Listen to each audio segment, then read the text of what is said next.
ఎస్వంటి సినీ నేపథ్యం లేకుండా హీరో లెక్క మారి పరిశ్రమలో రాణించాలి అని అంటే సామాన్య విషయం అయింది. అస్వంటిది ముందుగా టీవీల యాంకర్ లెక్క చేసి ఆ తర్వాత సైన్మాల చిన్న చిన్న పాత్రలు చేసి పేరు తెచ్చుకోవాలి హీరో లెక్క అని అంటే అది చాలా కష్టం.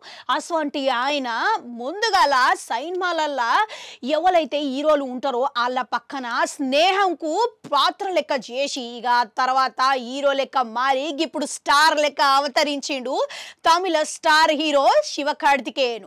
అయితే ఈయన ఇప్పుడు ఇటీవలనే నటించిన అమరన్ సైన్మా ఏకంగా 300 కోట్ల వసూలను రాబట్టి రికార్డు సృష్టించుకున్నాడు. ఇక అసాధ్యాన్ని సుసాధ్యం చేసిండు. అయితే ఇంట్లో పరిస్థితులు మంచిగా లేకపోయినా సరే గాని ఈయనలా ఏదో ఒక ప్రత్యేకమైన గుణం ఉన్నదని గుర్తించి మరి ఆ విధంగా ప్రయత్నం చేసిండంట. ఇక ఆ తర్వాత ముందుగా బుల్లితెర మీద కనిపించి మెప్పించిన ఆయన తర్వాత ఎండితెర మీద హీరో లెక్క చేసి మరి కనీసం హీరో కన్నా ముందుగానే ఒక్క డైలాగు ఒక్క నిమిషం కనిపించినా చాలు అన్నట్టుగా ప్రయత్నించిండు. తెర వెనకల ఉండి ఇక చాలా వెనకబడిపోయి ఉన్నా కానీ ఆయనల ఆత్మవిశ్వాసము కోల్పోకుండా ప్రయత్నం చేసిండు. మొత్తానికి హీరో అయ్యి తన సత్తా జాటుకున్నాడు. హీరో అయిన తర్వాత ఇట్లా వచ్చిన అవకాశాన్ని అన్ని వేస్తున్నాడు అంటే లట్టుక్క పట్టుకోకుండా అట్లా కాకుండా తూచి అడుగులు వేసుకుంటా ఒక్కొక్క మెట్టు ఎక్కుతా వచ్చిండు. ఇక ప్రతిసారి ఆయన అసలు ఏ సైన్మా చేసినా కానీ ఆయన సైన్మాకు రేంజ్ పెంచుకుంటా ప్యాన్ ఇండియా హీరో లెక్క మారిండంటే చిన్న విషయం అయింది.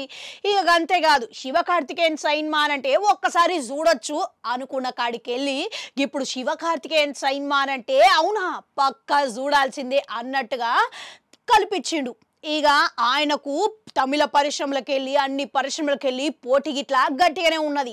అయినా కానీ ఆయన ప్రతిభతోని ఆయన సత్తా జాటి నిరూపించుకున్నాడు. ఇక ఏదైనా సరే కానీ మనలో ఒకడు విజయవంతం అయిండు అని అంటే ఇక మనం గిట్లా అయినట్టే అన్న భావన కలిగించిండు. ఇక ఆయనని ఎప్పుడు ప్రతిసారి జీవితం గురించి కదిలించినా సరే కానీ కష్టపడితే ఏదైనా సాధించగలవు. ఇక మనలో ఉన్న ఏదైతే ఉన్నదో గది ప్రయత్న లోపం వల్లనే మనం చేరుకోవాల్సిన లక్ష్యాలు మనకి దూరం అవుతాయని చెప్తా ఉంటాడు.